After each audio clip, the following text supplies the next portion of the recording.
My YouTube channel. अगर आपने मेरे चैनल को अभी तक सब्सक्राइब नहीं करा है तो प्लीज़ उसे सब्सक्राइब कर दें। तो आज हम पढ़ने वाले हैं एक्सरसाइज नंबर 4.3 क्वेश्चन नंबर 1। कहता है सॉल्व द फॉलोइंग इक्वेशन। तो हमें इक्वेशन को सॉल्व करना है।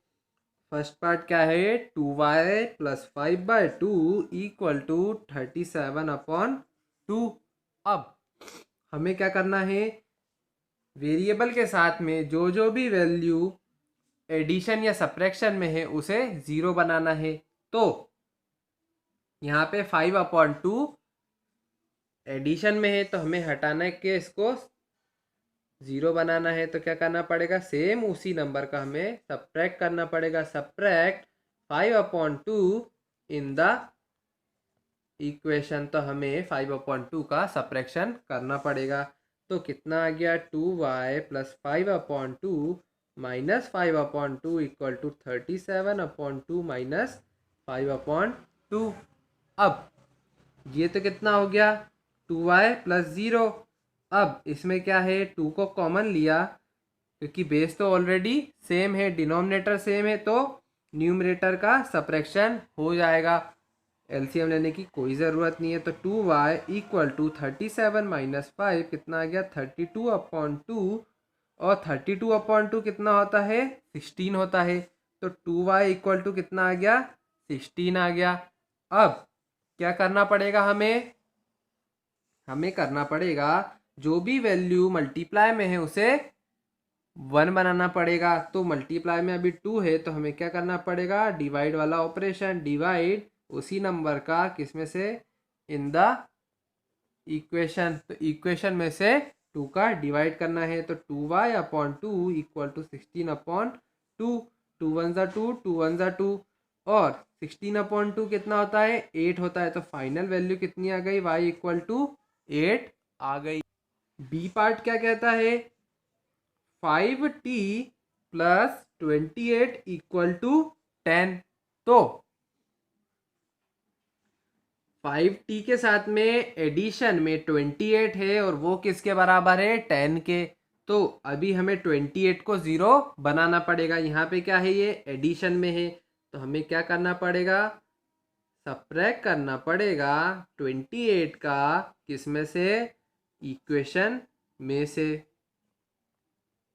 तो 5t plus 28 minus 28 equal to 10 minus 28। ये कितना हो गया, ये तो हो गया 0। 28 माइनस 28 कितना होता है, 0। और 10 माइनस 28 कितना होता है, माइनस का 18। अब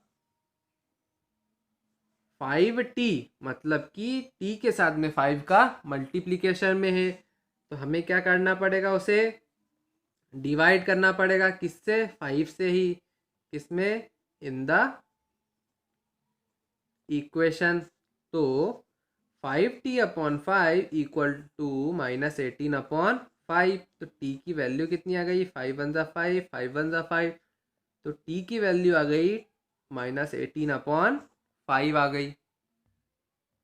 अब जाते हैं सी पार्ट पे। क्या कहता है C part, a/5 plus 3 equal to 2। अब यहाँ पे वेरिएबल के साथ में एक तो डिवीजन वैल्यू वाली वैल्यू है और एक एडिशन वाली। तो सबसे पहले एडिशन वाली वैल्यू को 0 बनाते हैं। तो एडिशन है तो क्या करना पड़ेगा, हमें सब्ट्रैक्शन करना पड़ेगा। सब्ट्रैक्ट किसका, उसी वैल्यू का किस में से, इन द इक्वेशन। तो हमने सब्ट्रैक्ट कर दिया। अब a/5 प्लस 3 माइनस 3 दोनों साइड होगा इसलिए इधर भी माइनस का 3। तो a/5 plus 0 equal to 2 minus 3 कितना होता है, माइनस का 1 होता है। अब क्या बचा, सिर्फ वेरिएबल, उसके साथ में डिवाइड में है 5 तो हमें हटाने के लिए क्या करना पड़ेगा, मल्टीप्लाई करना पड़ेगा 5 का किस में, इन द इक्वेशन में। तो 5 into a/5 equal to minus 1 into 5। ये 5 से ये 5 कैंसिल तो a equal to 1 into -1, -1 into 5 कितना होता है, माइनस का 5। तो a इक्वल टू कितना आ गया, -5 आ गया। ऐसे ही अब डी पार्ट को करते हैं। क्या है? Q/4 plus 7 equal to 5। अब क्या करना है? एक तो डिवाइड वाली टर्म है और एक एडिशन वाली टर्म है, तो सबसे पहले एडिशन वाली टर्म को ख़त्म करना पड़ेगा। तो उसके लिए क्या करेंगे हम? सब्ट्रैक्ट 7, उसी नंबर का सब्ट्रैक्शन करना पड़ेगा किसमें से? इन दी इक्वेशन में से। अब Q/4 प्लस 7 माइनस का 7 इक्वल टू 5 माइनस 7। सेम वही प्रोसीजर। यहाँ पे क्या आ जाएगा? 7 माइनस 7 कितना होता है? 0 होता है। और 5 माइनस 7 कितना होता है? माइनस का 2 होता है। अब